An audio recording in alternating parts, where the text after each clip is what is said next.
my sister, tried to take my son. Then filed a co-parenting plan behind my back. She demanded full custody and submitted a 12-page plan without me. So I lawyered up fast and shut it down before she could take anything. That's when we called the lawyer. I am a man named Silas. I became a father for the first time. I assumed I knew the type of man I'd be when that happened. Protective, present, and possibly a touch overwhelmed.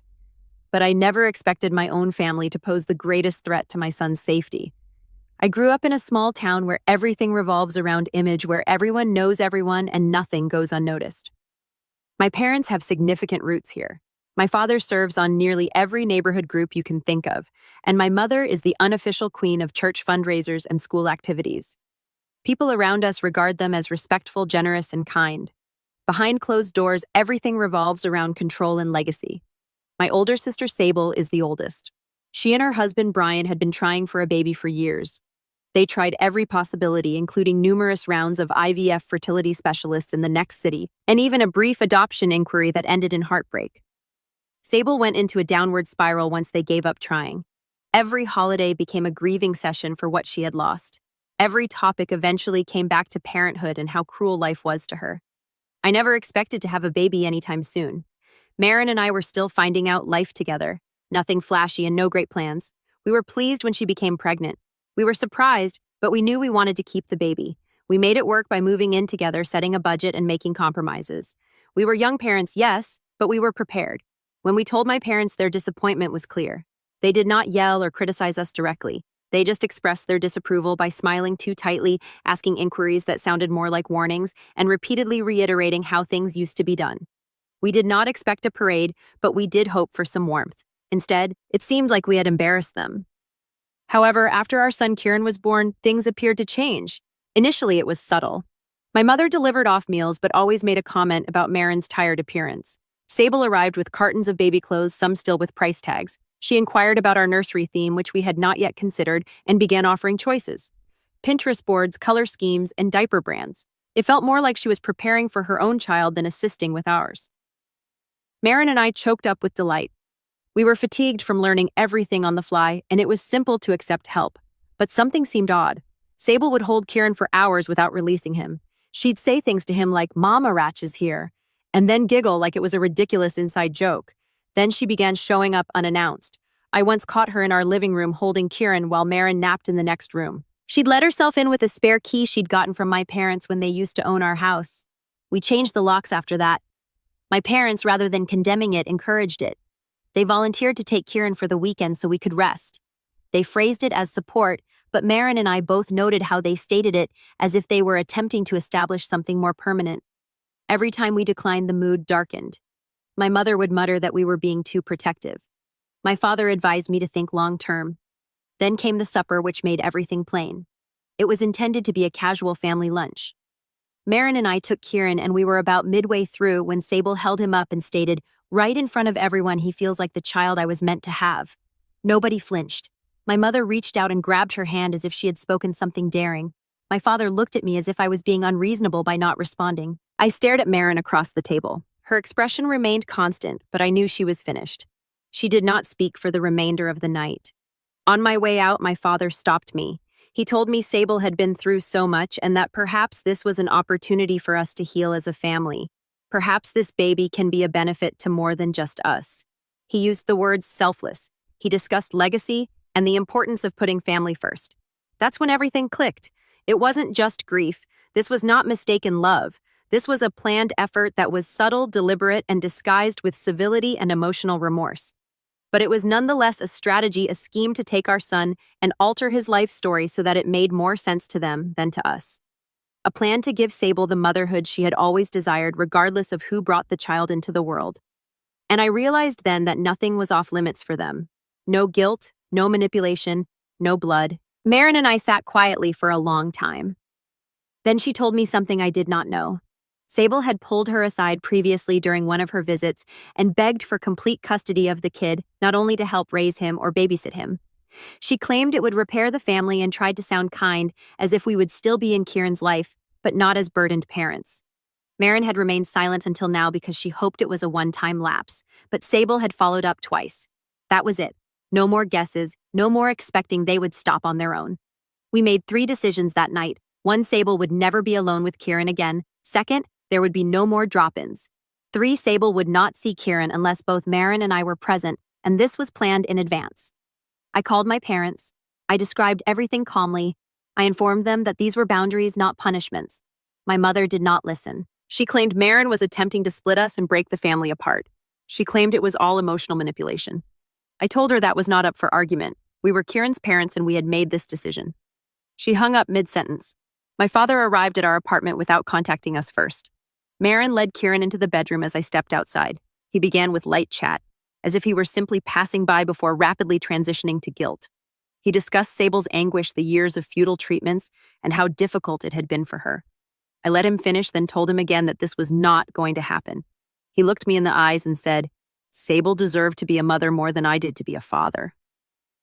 I did not answer. I walked in, locked the door, and blocked his phone number. Then I informed Maren that we needed to start keeping track of everything, including messages, drop-ins, and confrontations.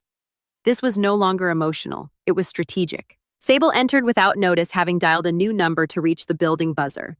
She carried a large box of baby clothes and toys, as if she were delivering something to a register. Maren was home alone with Kieran.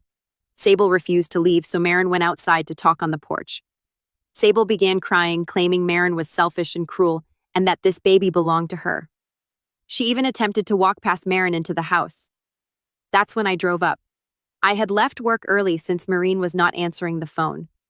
Her hands were full. I stepped out, walked directly to the porch, and stood between them. Sable asked if we could speak. I said no. I told her this wasn't normal and she should leave. She did not argue. She just remained there crying until Maren went inside and shut the door. Then she turned to leave. My parents invited us to their family supper. Maren did not want to go. She stated it felt like a setup. I told her I was going alone to keep the peace, and she reluctantly agreed. I stepped into my parents' house and instantly noticed the presence of extra seats and extended family members I hadn't seen in months. Sable sat on the couch teary-eyed, holding a framed portrait of Kieran. This was exactly what Maren had warned me of. As soon as dinner started, Sable stood up and began discussing how difficult it has been to see her future fade away. My mother sat next to her nodding, and my father stared at me as if he expected me to say something heroic. One of my aunts touched Sable's hand and murmured, "Maybe there's still a way this can work out for everyone." I stood up. I informed them that Kieran was not a shared family asset. He was not a community project. He was our son. And what they were doing was not love. It was pressure wrapped in sadness and given to us as a responsibility. I departed before dessert. When I arrived home, Maren had already packed a little overnight bag. She'd read my cousin's message about supper and didn't want to be home if someone showed up again. We only slept in a motel for one night, which gave us plenty of time to contemplate. We consulted a family attorney. We detailed everything that had transpired, including who had arrived, the texts, the comments, the visit to the cafe, and the emotional pressure. He listened, took notes, and told us we were making the proper move by pursuing legal action early. He instructed us to capture everything, not just texts and emails, but every call, unexpected visit, every conversation. He also made it plain. Legally, we were correct, but we needed to be prepared for further escalation. He elaborated. Families like this rarely back down cleanly when they think they're acting for the greater good. Maren and I agreed to keep touch to an absolute minimum. We stopped Sable. I saved my mother's phone number for now, just in case of an emergency, but Maren blocked all of her known phone numbers, emails, and social media accounts. We established a new exclusive network of trusted contacts. We replaced our door locks again. From that moment forward, every decision we made would revolve around one thing: protecting Kieran, not from strangers, but from those who profess to love him the most. The lawyer did not spend time. He explained exactly what needed to happen next. We were legally on firm ground, but we needed to document everything: texts, voicemails, unexpected visits, and even secondhand messages. More proof is better. He emphasized that if limits were consistently violated, we may consider a formal cease and desist order or possibly a full no-contact order if things progressed. Maren received a message from an old college acquaintance she had not communicated with in over a year.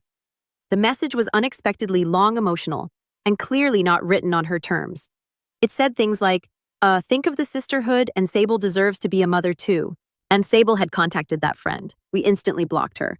I called her on a different number, briefly informed her that we knew she had relayed Sable's words, and cautioned her that anyone who played messenger would be removed from our lives without further notice.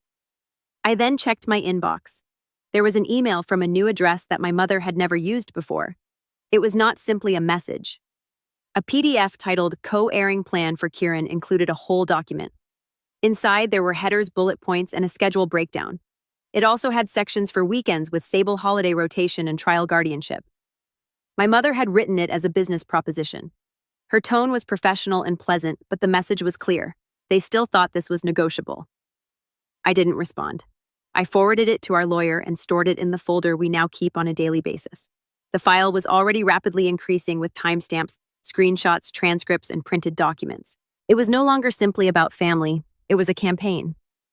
Marin's parents came over. They observed the luggage packed by the entrance, the stress in our routine, and how quietly we checked the windows every night. After dinner, her father approached me privately. He informed me they would help cover the costs if we opted to relocate. No inquiries, no conditions, simply get somewhere secure.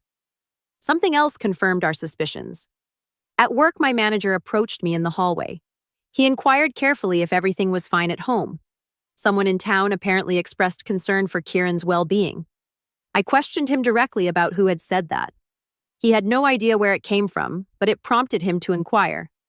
That was everything I needed. I met with human resources. I explained everything, left nothing out, and provided a brief written report for the record just in case. They pledged to flag any outside inquiries about me and alert me if anything untoward arrived. It was the first time I needed to involve my job, but it would not be the last. Sable confronted Marin again. Marin was alone at the small cafe she frequents near our apartment. Sable approached without notice and attempted to sit with her. Marin didn't participate. She left her coffee on the table and walked away. When she arrived home, she didn't say anything. She simply handed me the scarf she had dropped in the rush and closed the bedroom door behind her. Our lawyer issued Sable a formal no-contact warning. It was written and given by his office. The guidelines were straightforward. No texts, no phone calls, no third-party communication, and no physical approach. If she violated any of it, we would take additional legal action. That warning was also added to our growing dossier, with a copy delivered to Marine's cafe in case Sable returned. We took action. Marine and I both changed our telephone numbers. We compiled a list of critical contacts whom we completely trusted and only shared our new phone numbers with them. Everyone else was barred out. Family members who had not spoken up were excluded. Friends who had been neutral were eliminated. We weren't taking chances anymore. I quietly inquired about new rents, something outside of town far enough away that we wouldn't run into anyone from our existing lives. Marin's parents helped us narrow down our options. We visited one under a different identity with a temporary email address and a cash deposit. We provided no forwarding address. Nobody in our family was told. Marin packaged up Kieran's belongings. I took time off work without explaining why. We started making plans to move secretly. No social media updates or announcements. We even switched off location sharing on our smartphones. The less people knew, the better. Because after everything, emails disguised as contracts, third parties appearing at cafes, and lies uttered to my employer, one thing was certain. This was never going to end on its own. If we desired peace, we had to accept it. Nobody was going to give it to us. We completed the lease on a tiny rental house 2 towns away. It was a secluded neighborhood on a dead-end street with no pedestrians and no neighbors who knew us. We paid the deposit in cash using a temporary email address, planned the move on a weekday, and booked the moving company under a new name. We carefully packed things, taking only what we needed. Everything else was either donated or left behind. No goodbyes, no notices, and no social media. The lawyer sent Sable a formal cease and desist letter the same morning we signed the new lease. It was written directly. Any future contact in person or through third parties would be considered harassment and dealt with legally. A certified copy was mailed to her address. Another visited her office. Our lawyer warned us to expect pushback, and he was correct. I got an email from Brian Sable's husband. He wrote as if he was attempting to mediate and asked if we might reach a peaceful resolution. I didn't respond. I emailed it to our lawyer, who documented it and included Brian's name in the no contact restrictions.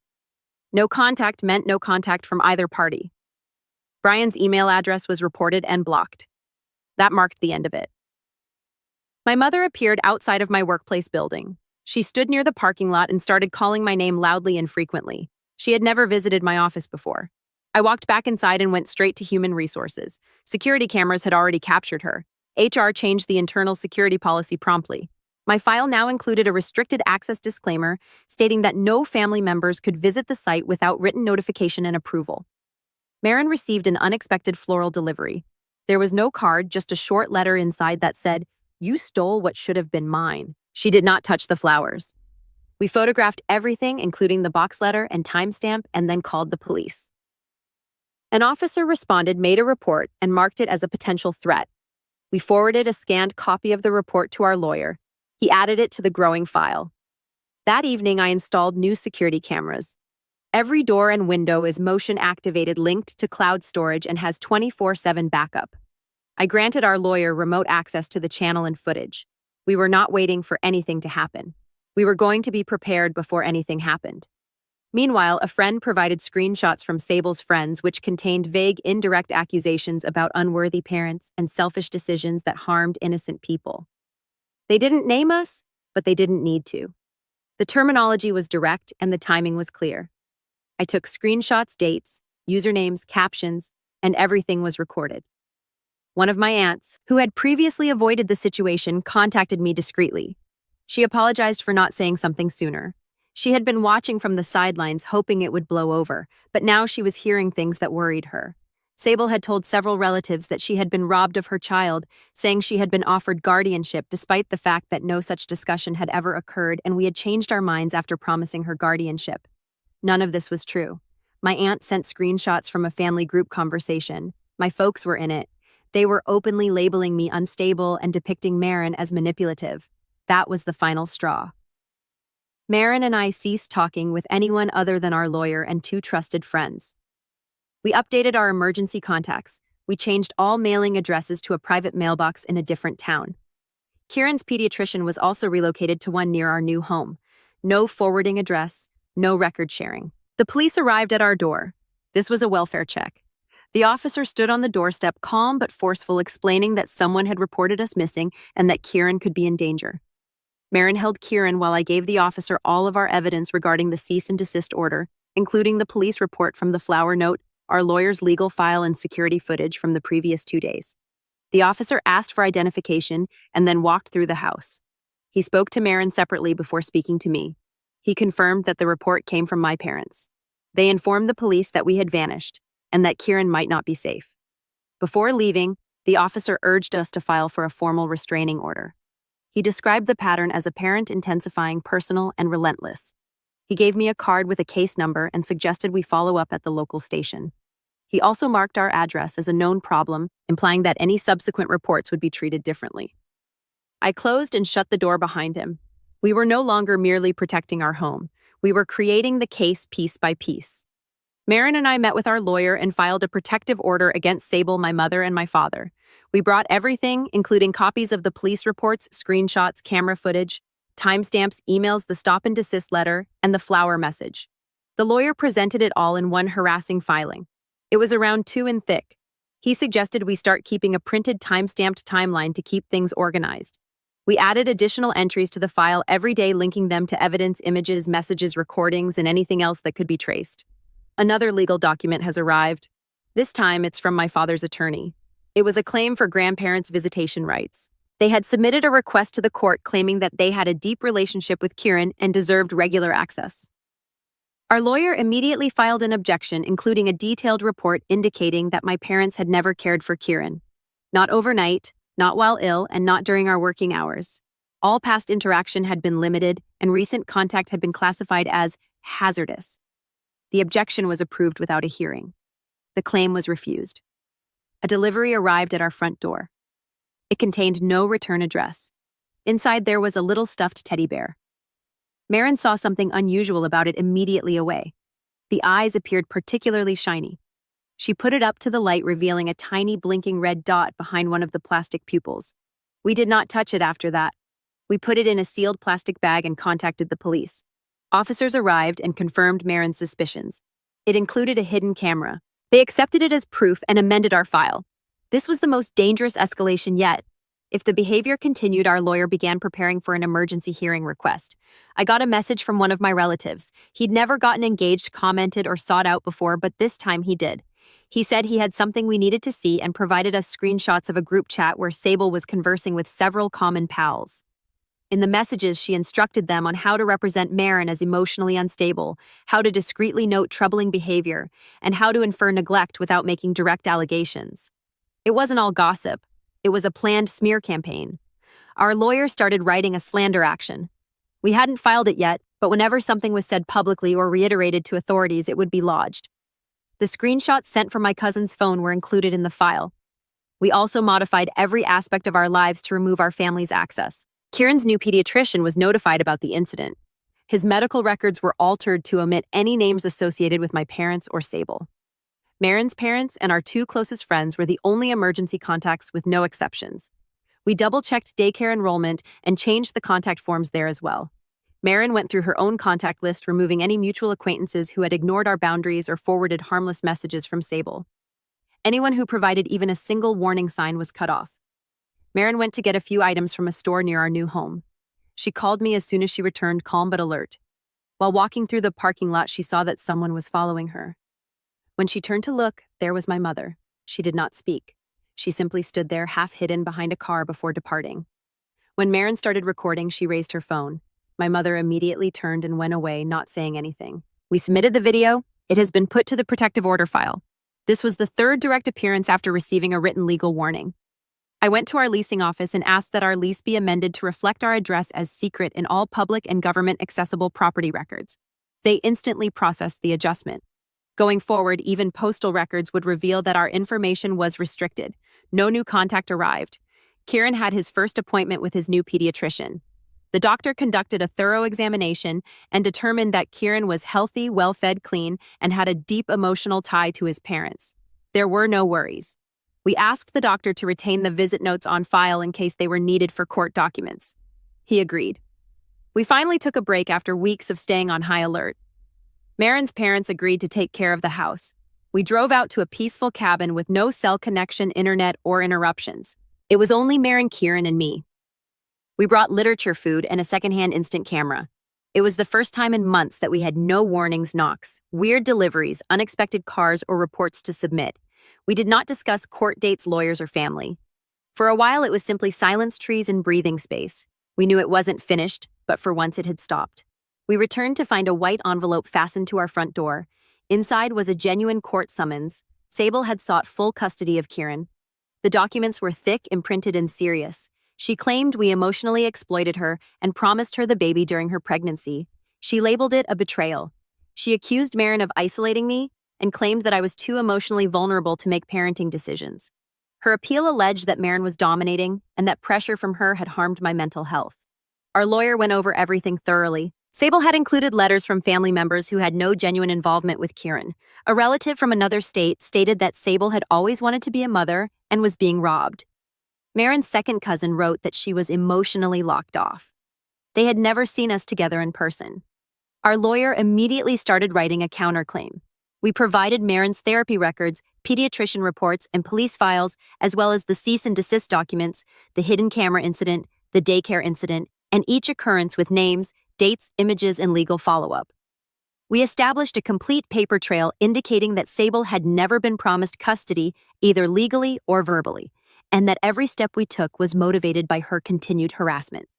I contacted someone I hadn't spoken to in years, Sable's former therapist.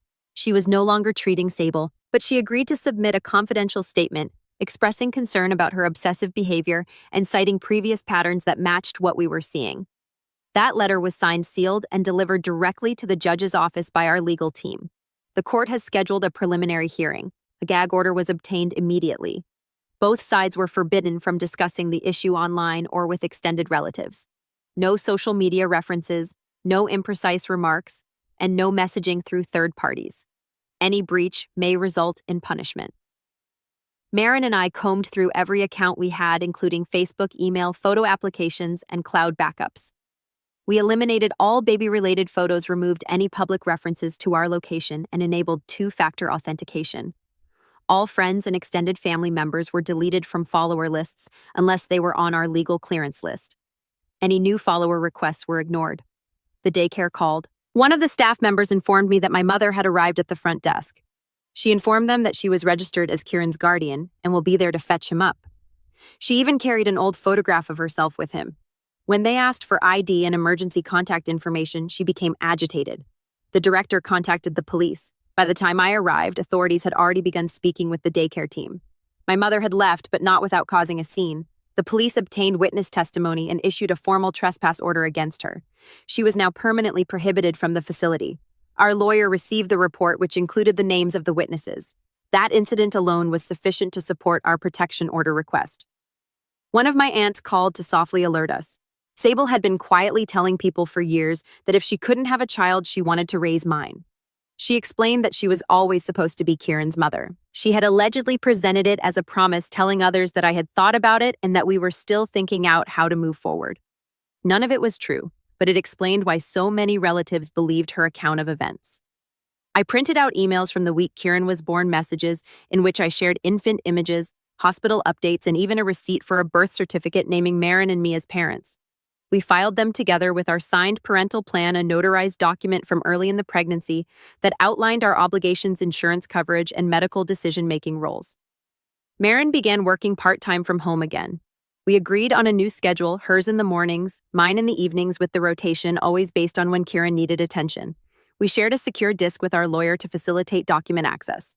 I upgraded our security system again this time, adding remote access motion alarms and encrypted backup. I also purchased a fireproof safe.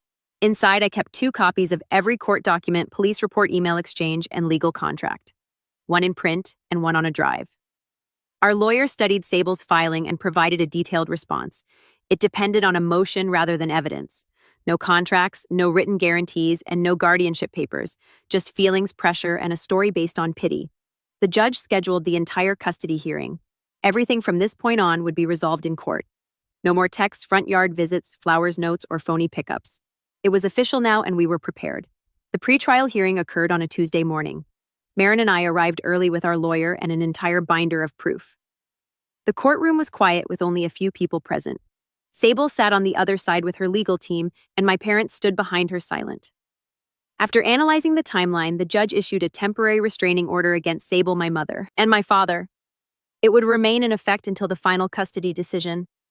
They were barred from approaching us or contacting us directly or through anybody else. The judge also reinstated the gag order.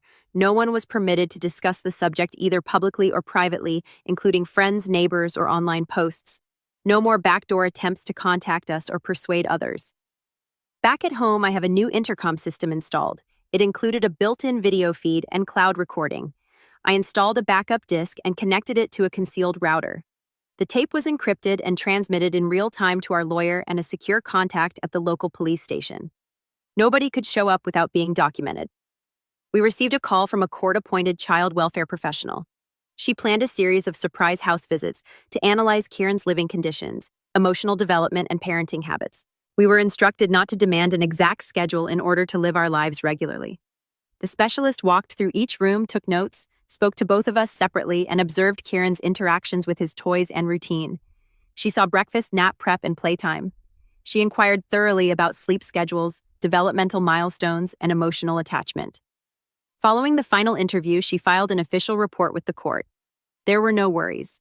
She described Kieran as happy, safe, and thriving. His emotional bond with his parents was described as strong and visibly healthy. Sable's legal team attempted to postpone the trial again.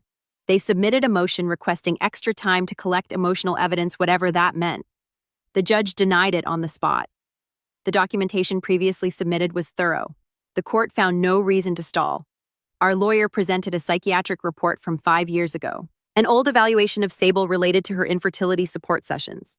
The records obtained lawfully, thanks to her old therapist, cooperation revealed long-term trauma responses, profound sorrow spirals, and mental instability. The documents did not portray her as malevolent, but they did reveal that she was ill and that her pain had influenced her behavior. My department chief called me. They offered me a permanent remote role. I agreed immediately. It meant I could stay at home, help Maren, and keep track of things without missing work. We modified our schedules so that we could both be present for the majority of Kieran's day. A cousin I hadn't communicated with in years contacted me. He was not involved in any of the turmoil, but had been mistakenly joined to a private message group.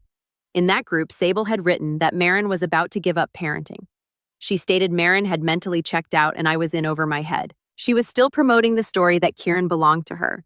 The screenshots were time-stamped and given to our lawyer as further proof for the file. Our landlord has contacted me. Someone purporting to be from Child Protective Services had stopped by and requested admission to our apartment unit. The landlord seemed suspicious. When questioned, the individual lacked a badge, refused to provide a full name, and swiftly fled. Before departing, the landlord took a photo using his phone. The individual was one of Sable's closest pals. We filed a complaint with the local authorities. The landlord agreed to testify in court if necessary. Marin began therapy again and was formally diagnosed with situational anxiety. After several sessions, her therapist wrote a professional statement explaining the effects of the continuous pressure and stalking on her health. It was more than just emotional. It was physical, with sleep disturbances, gastric problems, and panic attacks. The letter was introduced to the court documents to demonstrate the psychological impact of the circumstance on Kieran's primary caregiver. We were also required to provide personal statements. Marin and I each created thorough timelines from the pregnancy to the present, outlining each episode and its implications. We documented the financial costs, emotional breakdowns, and familial losses. Marin's message centered on her responsibility as a mother and the fear she has felt every day since Sable began inserting herself. Mine concentrated on my own family's treachery, refusal to accept boundaries, ambushes, rumors, and lies. We concluded our speeches in the same way with one simple request: that Kieran be allowed to grow up free of the burden of someone else's plight, that his home remains quiet, stable, and safe, that love is characterized by protection rather than possession. A final hearing was set. Everything was ready. The complete custody hearing started in the morning. Marin and I sat opposite our lawyer, both motionless, while the courtroom steadily filled. Sable arrived with her legal team. My parents sat behind her. The air felt frigid but controlled. The judge entered and began immediately. Our lawyer spoke first. He guided the court through a systematic timeline that included everything from when Sable initially approached Marin about stealing the infant to the most recent police records and restraining orders. Every item was documented, including texts, emails, voicemails, screenshots, witness statements, police files, package images, therapist evaluations, and 2 house assessments by a child welfare officer. Everything was laid forth in a logical order and supported by facts. Sable's crew followed. They depended heavily on emotion. They portrayed Sable as a woman heartbroken by infertility, betrayed by a younger brother who had taken her only chance to become a mother. They depicted Marin as a cold and dominating individual who severed a loving sister's ties with her nephew. They called it tragic. They used the word cruel. Then my parents took the stand. My mother claimed I was unstable and had always struggled with responsibilities. My father said Marin manipulated me into abandoning the family. Neither supplied dates or verification, only anecdotes and opinions. The court interjected repeatedly, asking for specific examples of damage or negligence. There were none. Every response came back to emotion and expectation, not fact. When Sable was cross-examined, she admitted to referring to Kieran as her son during a private chat. She attempted to explain it away as grief and loss. Our lawyer played a taped call adjacent to a chat between Sable and a friend in which Sable described her plan to step in when they crash and burn and get what should have been mine. The room fell silent. The child care manager was next. She detailed the day Sable showed up unexpectedly and attempted to update Kieran's emergency contact information, claiming to be his legal guardian. The management refused requested documents and informed the police. She stated how Sable's conduct resulted in a formal trespass order and a permanent ban from the facility. The judge took notes. He asked the daycare manager if she had ever noticed any symptoms of neglect or instability in Marin or myself. She replied no. Then arrived a co-worker from my department who had never met Marin. He testified about my workplace behavior, stress management, and how I discussed parenting. He referred to me as patient, constant, and attentive. His testimony was not emotional. It was practical and consistent. The court-appointed child welfare officer delivered her final report. She described our home as solid and secure. She noticed Kieran's strong bond to both parents, his emotional development, and how Marin and I divided tasks. She informed the court that no changes in custody were proposed. Her voice did not waver. My therapist wrote a note verifying that I had no history of instability or hostility and that I had maintained emotional control throughout the process despite continual harassment. Marin's medical records had been checked previously. Sable's squad attempted one final approach. They took out the baby clothes and nursery items that Sable had given them in the early months. They believed it was a financial investment and an early indication of parental desire. The court dismissed the case on the spot. He stated that giving presents did not create a parenting agreement and advised the legal team not to use emotional gestures as legal proof. Our lawyer delivered his concluding speech. He emphasized boundaries, safety, and precedence. He stated that the court needed to consider whether obsession, desperation, and entitlement could trump parental rights and documented safety. He urged the court to preserve a child's right to stability from extended family conflict. The court ordered a brief recess. When he reappeared, the courtroom remained hushed. He ruled in our favor. I and Maren retained full legal and physical custody of Kieran. Sable was denied any visitation. My parents were also forbidden from communicating. The judge made it clear that any future attempts to meddle directly or indirectly will result in criminal charges and prompt legal action. He directed that all third-party communications, smear attempts, and indirect contact be discontinued forever. Any infraction would result in enforcement without additional hearings. He did not conclude the ruling with feeling. He ended with the word law. Sable appeared stunned. My mother moved her head away. My father simply sat motionless. The judge's closing statement was brief. This child deserves serenity, not pressure. This case is closed. We obtained the formal verdict in writing. Maren and I were awarded full and permanent custody of Kieran. The judge also granted a permanent restraining order against Sable, my mother and father. The decision outlined everything in detail. No visits, no communication, no third-party communications, and no physical presence near our house, daycare, or business. In the written decision, the judge included a requirement. Sable was barred from filing any future custody appeals unless she underwent formal psychological therapy and received clearance from a licensed mental health expert approved by the court. Without it, her case would not be considered. My father had breached the restraining order. He sent an email to my work address. It was short on making things right. I didn't open it completely. I submitted it to our lawyer, who immediately contacted the authorities. A warrant was issued for violating the court order. He was detained and released on conditional bail. The court imposed stringent no-contact orders again. One more violation and the next arrest would result in automatic jail time. We did not hear from him after that. Maren and I began the legal process of changing Kieran's last name. We wanted a clean split from the family members who sought to regard him as a consolation reward. Our lawyer filed the petition and we obtained the relevant documents. We added it to a new binder we had created called the Legacy folder. The folder included more than simply legal papers.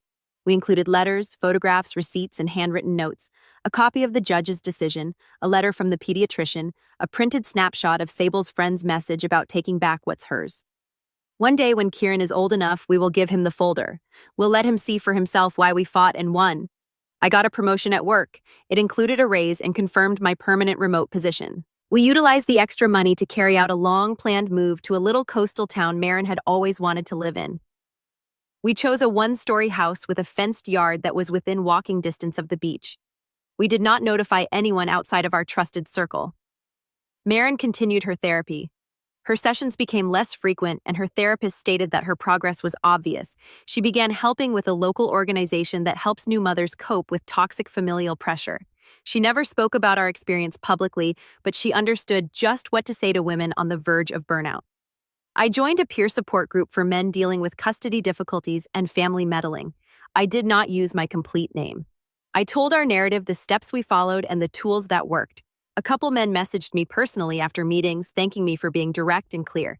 They were not searching for impassioned speeches. They were searching for travel maps. According to a relative, Sable sold her home and moved out of state. My aunt texted me a quick note informing me that Sable had willingly attended a long-term mental health program in another city. She is still receiving treatment, but according to my aunt, she still considered herself as a victim. She had not apologized, contacted out, or acknowledged the court's decision. Word of the case spread among the extended family. A cousin distributed copies of the verdict to a few relatives who had initially supported Sable. People quietly began to back away from my parents. I heard some people had blocked their numbers. Some even cut off touch totally. There are no dramatic announcements, just silence. Kieran turned 1. We didn't throw a large party, just the 3 of us. Maren made a tiny cake, which we let Kieran demolish with both hands in the center of the living room. We took some shots for ourselves. No social media, no family invitations, and no presents from strangers. Just balloons, music, and silence. Later that night, after Kieran had fallen asleep, I opened an old notebook and scribbled one more entry. Not for court, not for evidence. This is just for me. I mentioned that peace does not always arrive with reconciliation. Sometimes it appears to be distant. Sometimes it appears that limits are being maintained firm. Sometimes it is simply the lack of chaos. I wrote that giving things up does not indicate love. It's demonstrated by standing guard. No parent should be expected to give up their child to keep someone else's fantasy alive. We walked to the beach the next morning.